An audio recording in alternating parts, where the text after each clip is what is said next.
nag-aararo yung kapatid ko. Nilalagyan niya ng daanan ng tubig. Ayan, para pag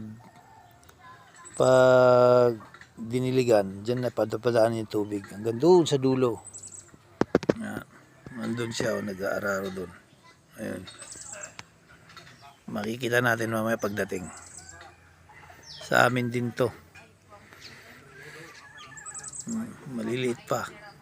Sunod na makalipas ng 2 buwan, may bunga na yan. O yan laki, yung mga baka nag-aararo.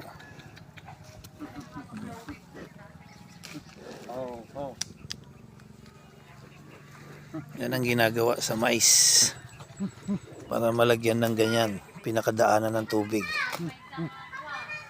Ayan. Ganyan ang ginagawa nila dito.